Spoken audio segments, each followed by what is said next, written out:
Hello, everybody. It is great to be here one more time today. My name is Gary Fowler. I'm the CEO, president, and founder of GSD Get Shit Done Venture Studios, a premier AI and quantum venture studio located in the heart of Silicon Valley. I'm a 17-time serial entrepreneur with several unicorns under the belt. I was on the original management team at Click Software, which was sold to Salesforce for $1.35 billion, and also Eva.ai, one of the first generative AI companies, pre-transformer models that I started in 2016. We believe that GSD, that intellectual capacity is evenly spread around the world, but opportunities are not. With that, I've got an incredible guest today, Gregory Shepard. He's a founder and CEO at StartupScience.OI. He's a doctor of business administration. He's got an incredible background as a serial startup entrepreneur. His team at StartupScience.io excels in nurturing technology startups from seed to Series A. Leverage a business operating support system for optimal exits. With over 35 years at the helm, his expertise as a 12 times founder, roll-ups, carve-outs, turnarounds, cleanups, has proven incredibly robust in helping him understand the operational support that's needed for portfolio companies and help founders through the StartupScience.io platform that powers hundreds of startup assistance programs around the globe. He's a host of the Forbes Podcast, Startup Science, a TEDx speaker, and 4 PE Awards and Penguin Random House author. So with that, I'd like to introduce my friend, Gregory Shepard. Hi, Greg. How are you doing today? Hi. Thank you for having me. I appreciate it. I'm doing well. You know, I didn't realize you got your doctorate. Was that hard going to Michigan for your doctorate? You know what's interesting about that? They gave it to me. It's an honorary PhD for helping founders.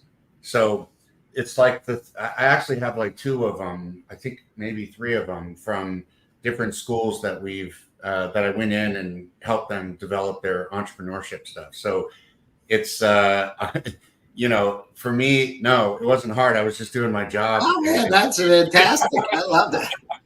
I was going to say, man, you're a busy character. That's unbelievable. Wow. Yeah. It was real easy. You got up there and they gave it to you.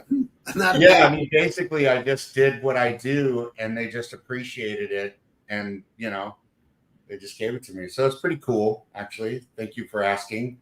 I didn't even know that was in my bio because usually I don't even mention it. Yeah. No, it's amazing. So you know, you've gone down through a lot. You started Affiliate Traction, and you grew that to be the largest multinational affiliate marketing agency in the world. And when you went down through and started that, how did you start it? Greg, did you have one idea one day? Is that how it worked, or what was it like?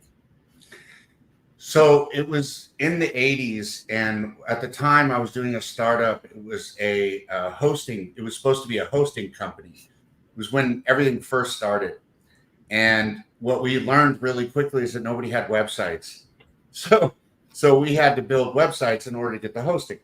So what we did is at first we were walking around old school with a binder with all these pictures of websites and then empty boxes. And we would say, okay, what do you want to put in here? And the sales reps would literally open up a binder and show the prospect the binder.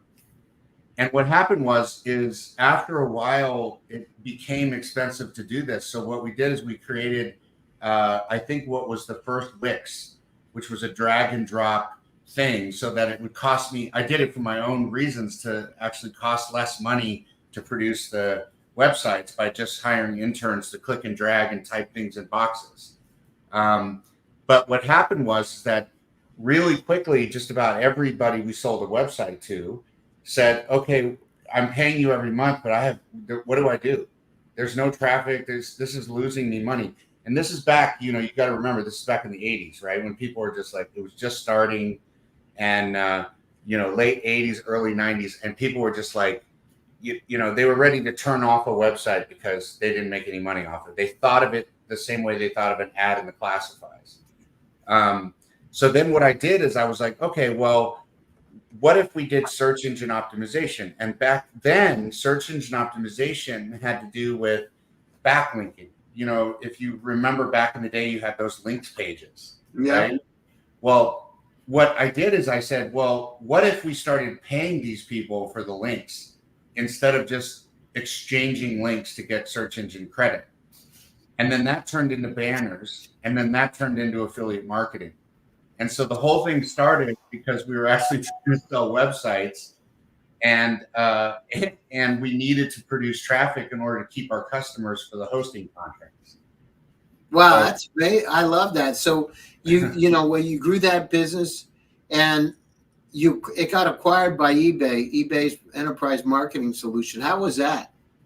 it was really stressful. It was really fascinating. It was really, really interesting to be involved in a transaction like that with, I had like one lawyer on my side. There was like 10 on their side. They had an army of people. I had me and a couple of people. And I learned a lot about what's required when you sell to a corporate in terms of how much energy, and you have to be ready because you're committing to something, and you go down that road too far and you can't turn back. And they know that. So then negotiations start to step in, and it goes from, this, okay, well, we're going to do this transaction like this. And now you're deep, and they know you're deep. And so you're sort of saddled by this thing. So then they start negotiating on that, and then you have to sort of work through it. So it was a really great learning experience. The first company I sold to eBay was the big one. I sold another one to them about 6 months later. And it was a really fascinating process. Wait a minute, you had sold one and then another one 6 months later. How did you do that? Well, usually when I was doing startups all the time, I would do 2, 3 at a time. And what happened was in the affiliate marketing space, as affiliates started to mature, you started to see, Google and paid search and all this stuff happen. You saw the coupon players come out. You saw the toolbar players come out. And there was an ad compliance issue. So the brands were like, let's say Skechers as an example would be like, listen, you can't bid on our keyword. You can't buy our domain names or anything with our brand in it, right? And so what I did is build a company that did ad compliance. It was the first of its kind that checked every single area where somebody could possibly encroach on a brand. And then we would send reconciliations back to the networks and say, this sale happened because this person was bidding on Skechers keyword. It's in the T's and C's that you can't bid on Skechers, so you have to cancel this sale. Mm-hmm. And so we created this whole thing called AdAssured, integrated into our platform, and then started integrating it into the other networks' platforms. So when they saw that, they were like, yeah, we want that too. Partially because they didn't want me to have anything but their deal in mind. And partially because they needed an ad compliance system to add to the big network. Wow, that's amazing. So when you have those exits, what do you do the day after you have the exit? What did you do? Did you have a party? You know what? I got to tell you, the night after I had the big one, the first one, I woke up 4 or 5 times in the middle of the night, like sweating and like reaching over my bed to see my phone and check my bank to see if the numbers were still in there. Really? Like I couldn't believe it had happened. I was like, oh, whoo, the deal, the money actually is there, because it seems so not real, after so many years of working on something. And so what was the first thing you bought? Once that happened, what was the first thing you bought? You said, I've always wanted this. I bought a big house. I bought a Ferrari, a Bentley, McLaren. What else did I have? A Lamborghini, and I can't remember, something else. And then I realized I was going through cars like every 6 months, because before that I was like a car person. I was like, oh my God, I just want to have these cars. And I got over that really fast, because honestly, when I was driving around, I felt bad because I felt like I was making other people feel about where they were in their life. So I'd be driving in this, $250,000 car, and I would roll up to somebody in a Honda Civic trying to go to work, and I just felt like crap. I just felt like I was making them feel bad. So now I drive an old Dodge truck. No, something, you're right about that, because a lot of my friends, lot of my ultra high net worth friends here in Palm Beach, I see them. They're not driving the ones that I know from the horse community. They're driving trucks. I saw one of the wealthiest guys on the planet. He was driving an old Ferrari, right? Not a nice one either, just the regular Ferrari. Yeah, it's interesting.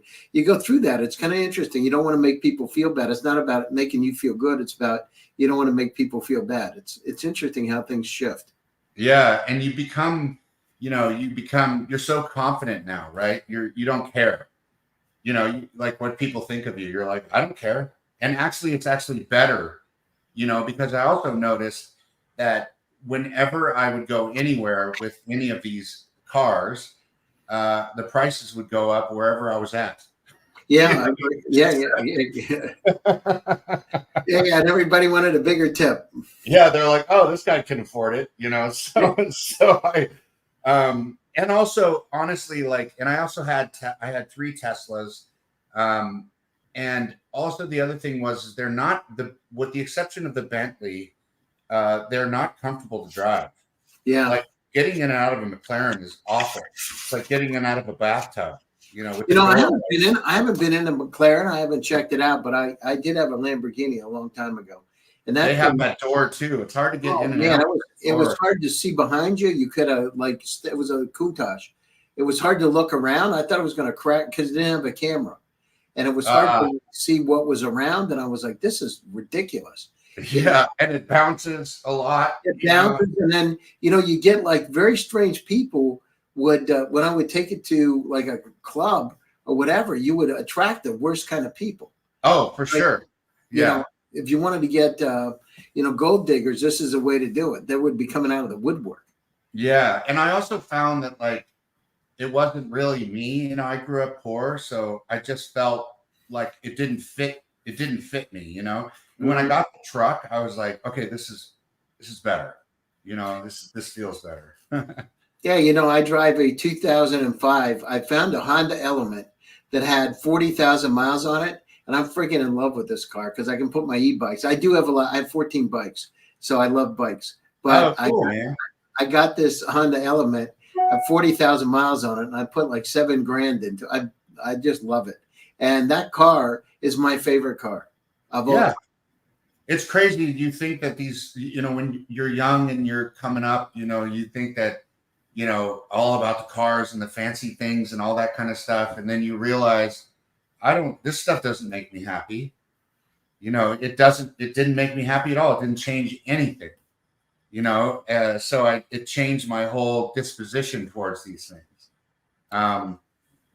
It's an interesting dynamic that happens when you when you have your first, a big exit and your entire life is just completely transformed, and then you realize you don't really need to transform your life. Yeah, because you always had it anyhow. You just didn't realize it. Yeah, exactly. It was a really fascinating a whole part of my life. It just really changed. I ended up going right back where I was, and being more frugal and more responsible, and just kind of living and enjoying life. And these fancy things, they don't mean anything to me anymore. And in fact, most of the time when I see people with that sort of stuff, I kind of say, oh man, I'm sorry.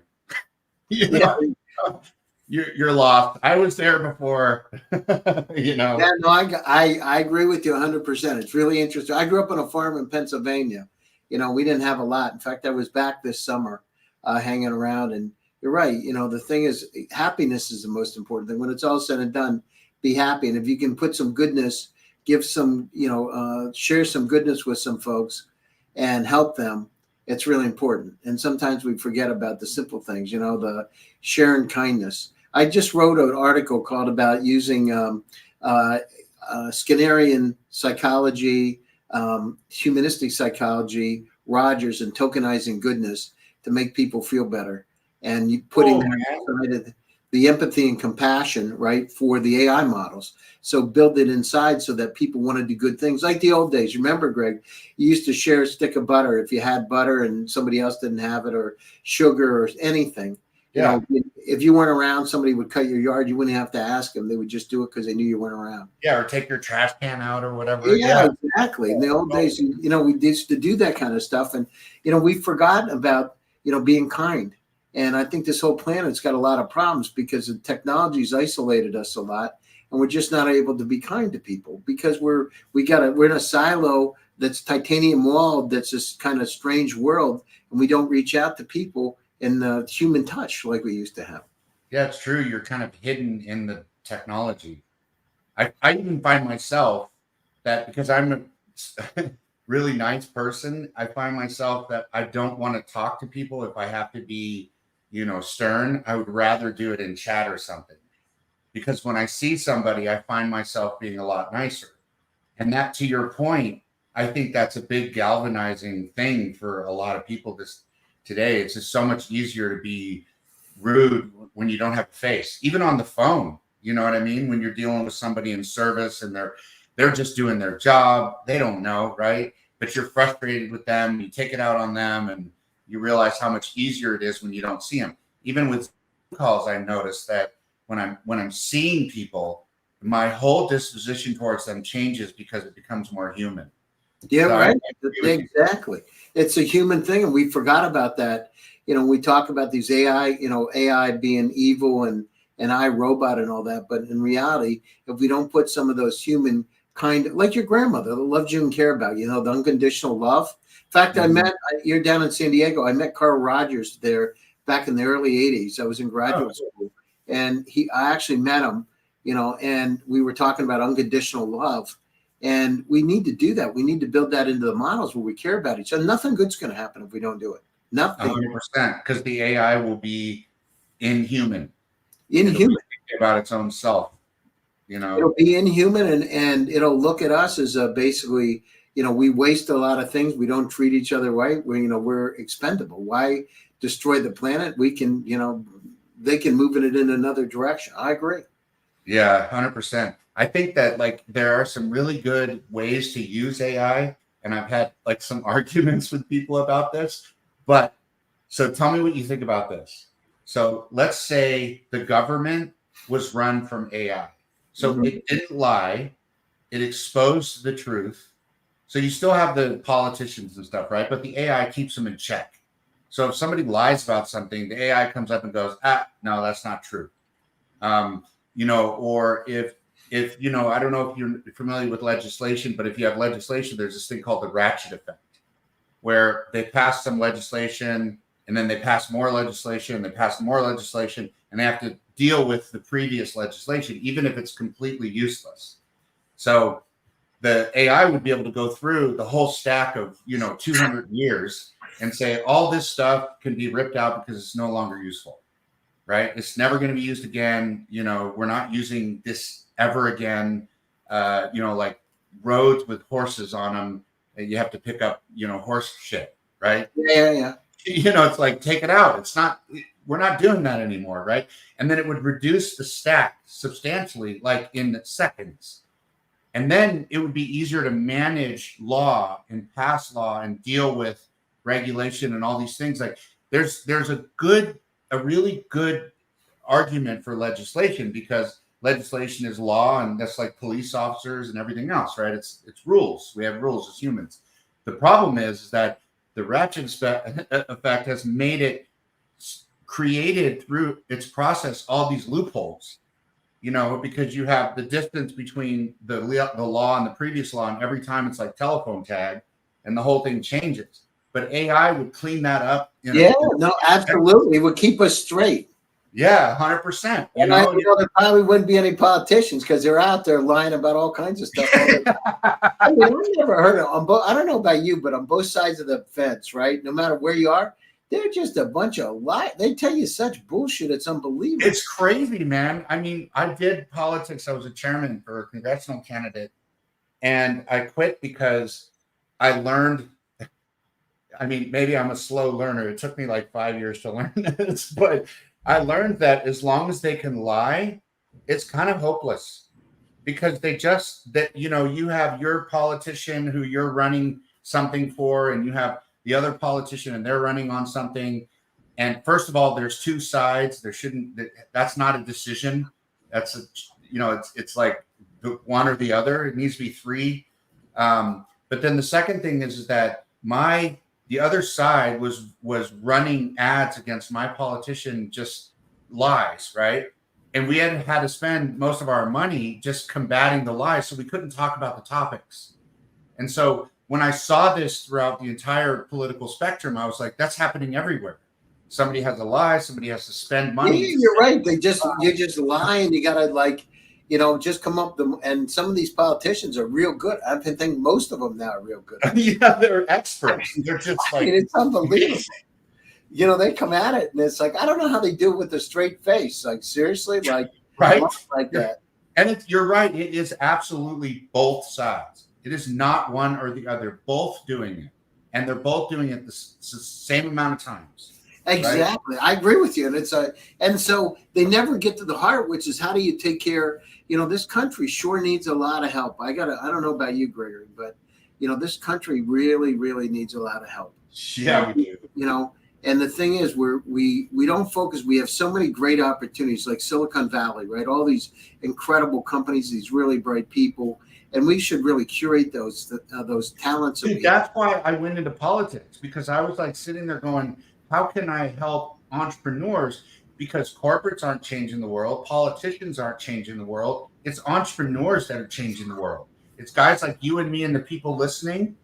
We're the ones that are changing the world, right? If you look at history, everything from the obvious Steve Jobs and Elon Musk most recently, that evolution is happening from entrepreneurs. And if anything, the corporate market and the political markets are stifling that process, and I'm like, that's why I decided I'm not going to do politics, and instead I'm going to go like hardcore into helping entrepreneurs as much as I can, because they are our future.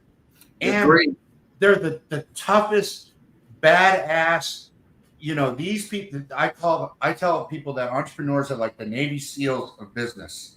Like, you don't survive as an entrepreneur unless you have like some serious grit, and you're okay with struggle. Real serious grit, and you're not afraid of anything. You know what I mean? If you don't have it, stay out, because it's not going to be easy, and you're going to get smacked up the side of the head more ways than you can imagine.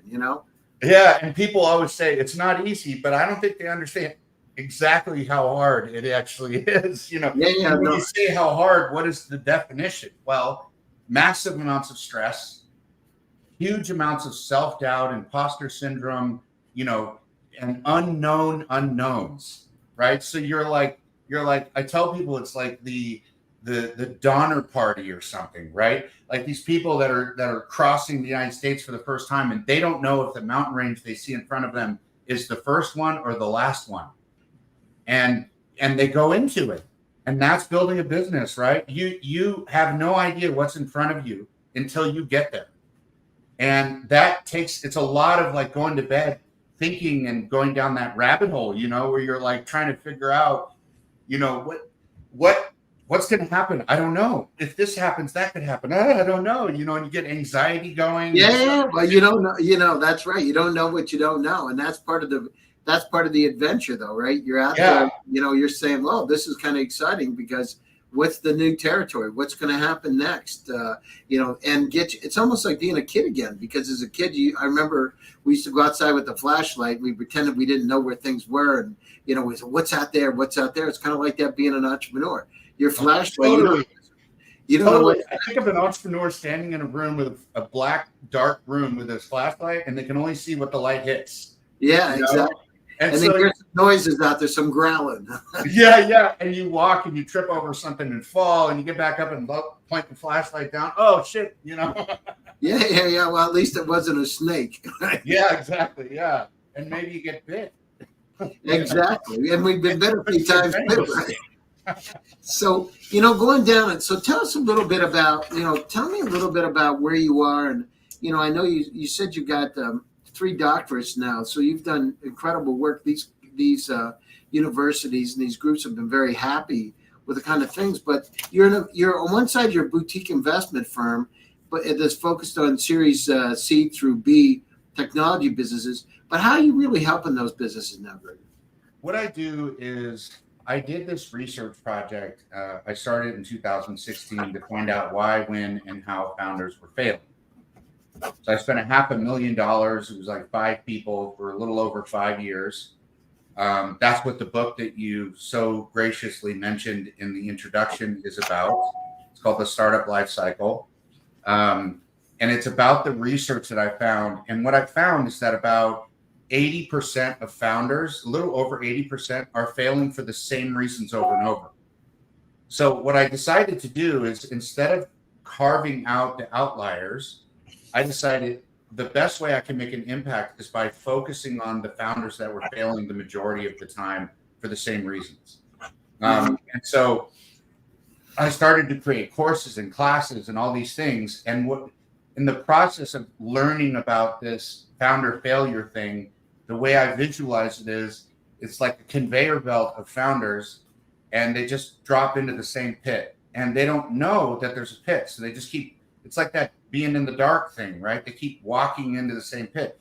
So I was like, well, let's shine a light on this, and let's point out to them, hey, you know, everybody that has come before you that has made this mistake has failed.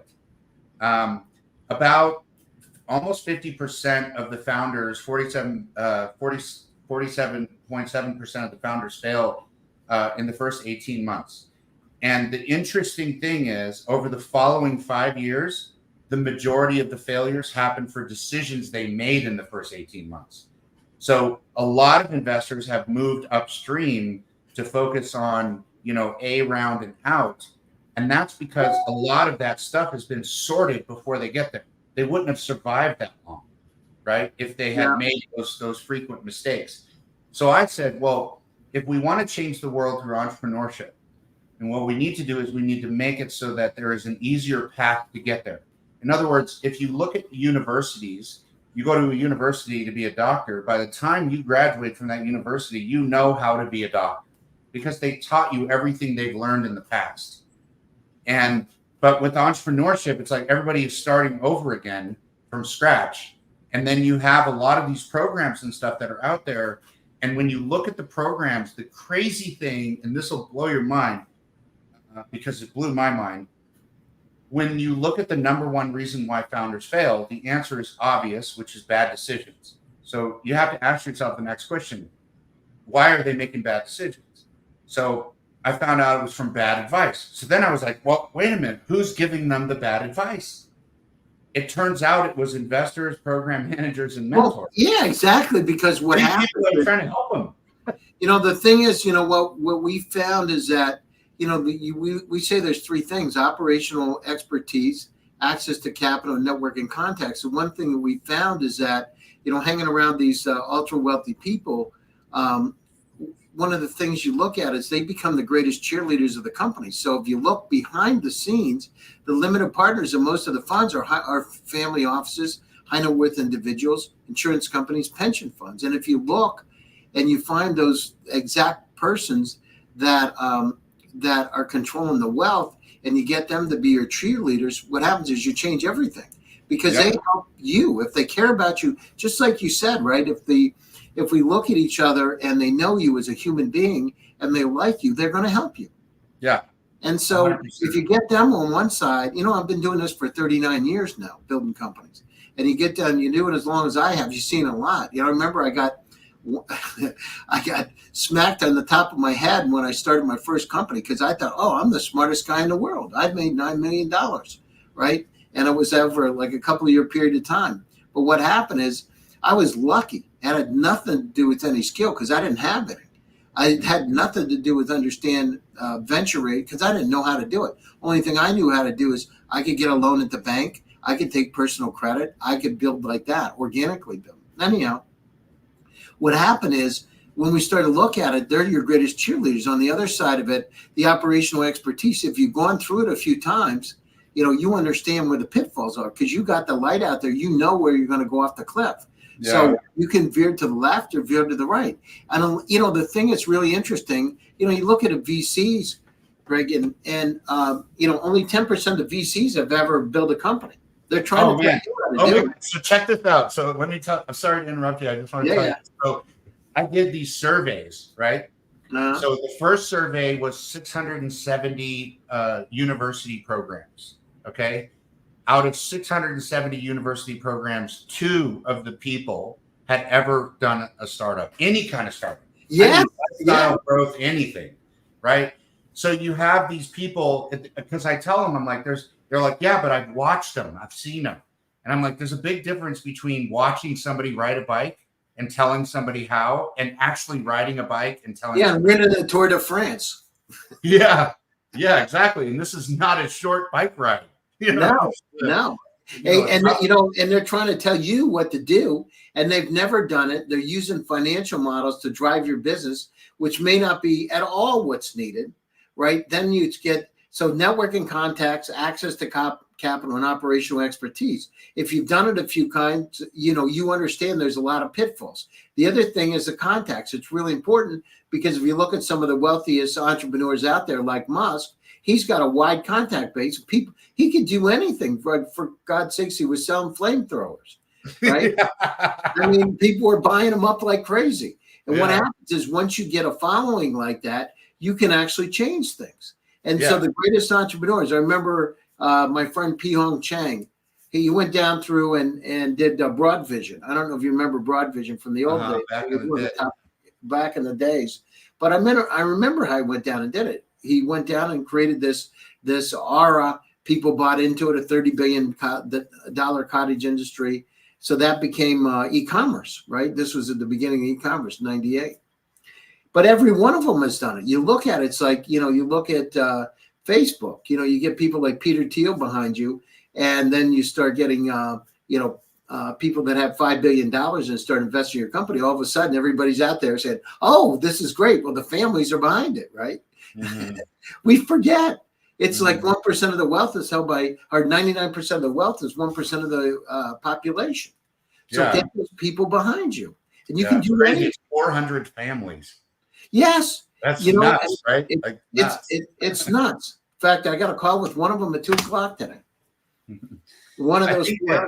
I think one of the things you said is really interesting, which is, this whole idea of operational excellence and also having networks.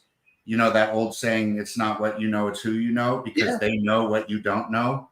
And if they care about you, they're part of your network, right? If you call up and they care about you, love you, and want you to succeed, they're going to give you advice. I mean, they're going to tell you what they've done, how they did it, and who's a contact who could help you. Maybe they don't know, but they know the person that can help you. Yeah, 100%. Yeah, it's really interesting. When I look at the whole space, what I see is, during this research, what I saw is not just that the majority of them were making mistakes over and over, and it had to do with this bad advice and so on and so forth, but it also had to do with the fragmentation. Because when I looked at bad advice, it wasn't just coming from people, it was coming from the internet. So what I did is I took a whole bunch of founders and I put them down on these like long, narrow tables with machines. And I asked them all a question, and then I watched around and watched what they did. So I said, tell me, they were brand new, right? These are like, I have an idea founders, right? And so I'm like, all right, tell me what a cap table is. Nobody knew. So I'm like, okay, go figure it out. So I'd watch them go online, and they would watch YouTube videos and TikTok videos and all this kind of stuff and articles. And there's so much misinformation out there for founders because everybody is heavy into content marketing now, right? That the founders are not just getting misinformation from real people like an investor or a mentor or whatever, like I said before. And there are really good ones. I don't want to trash everybody because there are really, really good ones. This is just average data, the law of averages. But on the other side, it's these people that are like, armchair experts who are out there, basically lying about what they did and making all these videos and telling people what to do to get click-throughs, to make money. And these poor founders don't know any better. So I was watching this happen. I was seeing them go, and then some guy would raise his hand and be like, okay, so it means this, and I have to watch out for this, and da-da-da-da. I'm like, you missed the whole point, or somebody else talking about, okay, now what I want you guys to do is you have this fictitious company, and I want you to figure out how you would handle valuation. And then, you see people coming up with valuations that are so outrageous that you can't even, you're like, how did you possibly come up with this? Mm-hmm. Or you have people go, I want you to do your market sizing, your TAM SAM, and their TAM SAM is bigger than the whole world, right? And you're just sitting there going, where are you guys getting this information? Well, a lot of it is just online, and they're misled. I feel that the startup assistance programs that are out there, these founders need to go to those programs so that they don't get misled.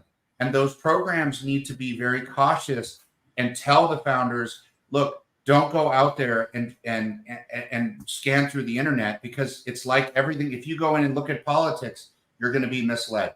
If you go and look at investing, you're going to be misled. It's just that way, right? So it's really, really important that they're extremely careful about where they're getting the advice and the background of that person who's giving the advice. Are they a one-hit wonder, right? Did they ever in their whole life actually sell a business, or has everything failed, right? And they're out there telling everybody, oh, this is how I failed. I don't want to hear just how you failed, man. I want to hear how you succeeded. Yeah, you know exactly. what I mean? Yeah, no, that's, you're right. There's a lot of stuff out there.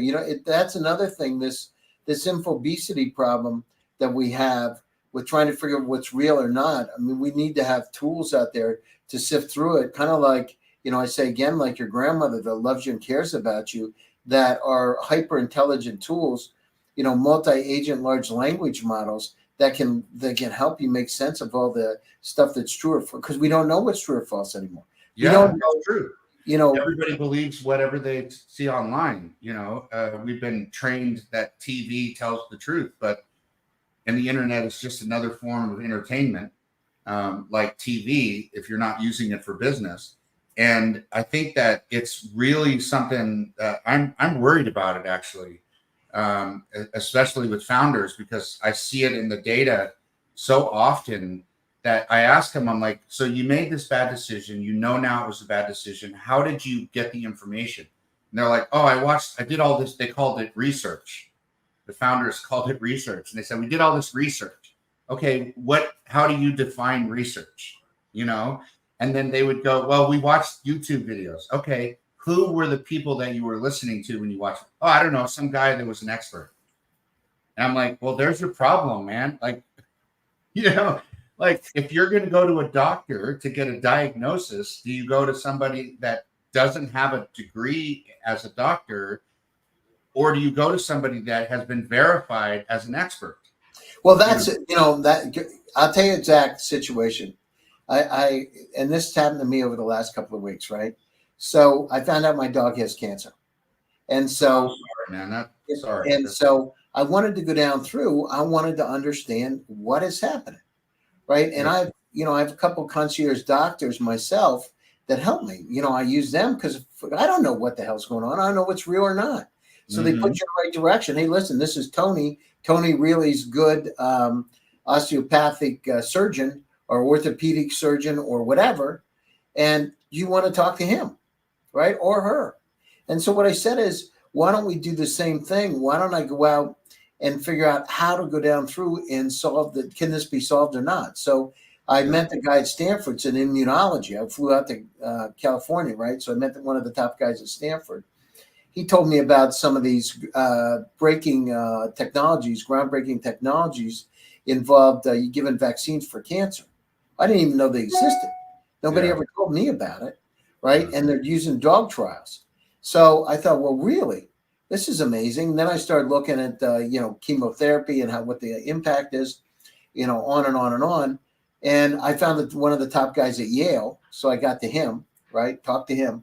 Anyhow, net is, I found out that you can actually take a tumor and make a vaccine against cancer from your own tumor. Wow. And it builds your immune system. Well, I got a lab to build one for my dog, right? The tumor was set out on Monday. So they're building a vaccine for my dog based on that tumor. Just think about it. I would never know. Gregory, this stuff's out there.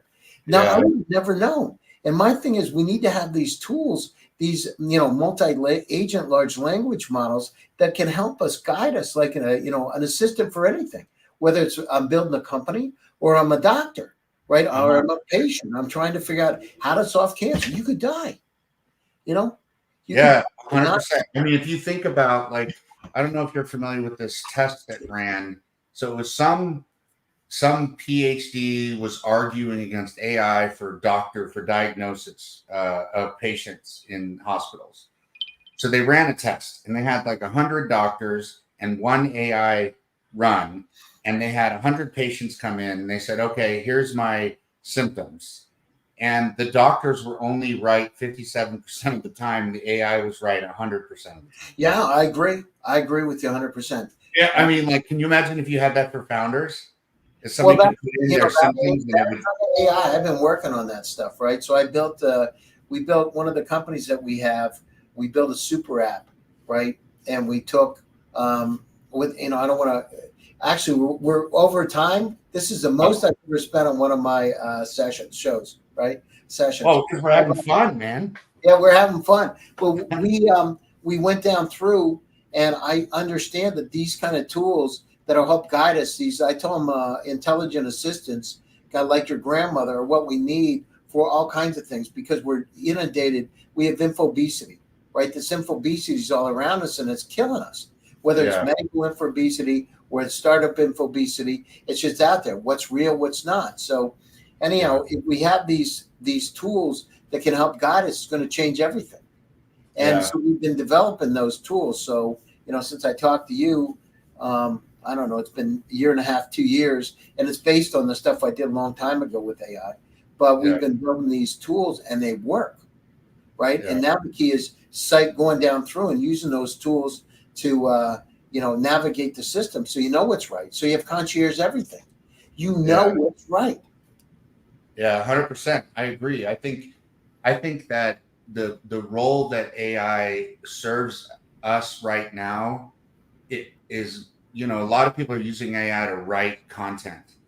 I think the best use of AI right now is research, because you can go in and the thing can do an amazing amount of research in a tenth of a second and come back and tell you the truth, people's opinions, facts, everything in a tenth of a second. So you can get real information on something really, really fast. I think that is an incredible use case right now, right? Because of the problem with misinformation. If something can tell us the truth and tell us what isn't the truth, it'll clean up a lot of problems in our country. What we did this. We took a multi-agent large language model. So we took 14 large language models and we created the team. And we said, let's put it on a task. Let's see what happens. So the team, we didn't say who's going to be the lead. So ChatGPT became the lead, right? Llama, which is about 100 times better at mathematical calculations than ChatGPT, took the project manager role. They gave themselves roles in the team instantly. Oh, it's so cool. And then what happened is we put it on the problem of global warming. And I said to it, how do we stop global warming? So went down through and within 20 minutes came out with an entire paper, almost 100-page report of how to go down through and stop it. But here's the thing, Greg, it really was amazing. The next thing it did on its own was, what isn't something I asked it? It said, well, here's how to reverse it. Uh-huh. And it wrote another paper. Wow. And so what it did is, by using these multi-agent models, you go down through and there's things like hallucination. They check each other to make sure it's not bullshit, right? Oh my God, that's so cool. So they're going out. It's like having a think tank, and they're going out and correcting each other. Hey, listen, I do this better than you. Let me handle this task. And they're instantly going down through and, jointly coming up with, with the report, right? They're checking each other to make sure it's right. So the issue with not true data, they're minimizing that, and they're giving you something. Now, imagine if we take that model and put it on anything. Yeah. It's the way the future is going to be, because we can't have single models. We can't have silos. We got to have them working together as a team, because we got a lot of challenges. This global warming thing, these Atlantic currents stopping by 2025, the issues with typhoons or hurricanes down in places like San Diego where you haven't had them, right? You have lately, but hadn't had them before. It's just crazy. We need to use these tools to help us live our lives better. By 2050, they'll double the food supply to feed everybody, and it can't increase the number of cattle because 26% of the pollution on the planet is methane gas from cows. Yeah. So we better look at plant-based protein, right? Do you know what the next big polluter is? Check this out. It's so easily fixable. It's methane leaks. It's when they move tankers across, they have these leaks. And when they have leaks at methane plants where they extract the gas, the leaks themselves produce more methane into the environment, more pollution to the ozone than all the cars in the world. Because it's 20 times more potent than carbon. So wow. Yeah, so it's these leaks, and all they have to do is go fix them. So there's this founder I ran into who created a way to find them, because the problem is they don't know where they are. They need like some sort of. So this guy invented like a laser that scans across these fields, and it can point out. It puts color and points the laser at wherever the leaks are, so that they can tell where the leaks are. Because some of these fields are like there's thousands of these things coming out of the ground. Yeah. And this is what I mean by the founders of change in the world, right?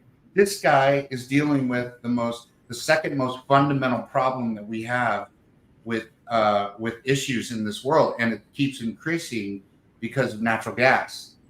Because we're moving more and more to natural gas, so then those leaks become more and more of an issue because there's more and more plants. And founders are changing the world, man. And I'm really happy to be on your show. And I'm really we should do another part 2 of this thing. We can talk about it. Would love to have you on again for the show. It'd be great, and see how we can work together on some things. I got to wrap up because I have another investor call in 5 minutes that I got to jump on. I've never done a show this long, Greg. Here, I've done 1,000 podcasts, by the way, almost 1,000 exactly. And this is the longest one I've done, but I really enjoy your company. And I really me too, man. You're a cool cat. I like talking to you. Yeah, same here. So why don't we do this? To all my audience out there, thanks for joining. Greg, closing thoughts, and how do people reach you? StartupScience.IO is for the platform, and then GregoryShepard.com is my website. And you can learn all about me there. I put all my startups in there, and my exits and my investments and everything. All the articles, everything I've done is in there. There's a lot of stuff. So knock yourself out. All right, thanks. And I'll close the show and I'll jump back on for a minute, okay? Okay. All right. Thanks, everybody, for joining one more time. My name is Gary Fowler, and I'm your host. Stay happy, stay safe, and stay healthy, and I'll be back again soon with another exciting edition. Take care, everybody.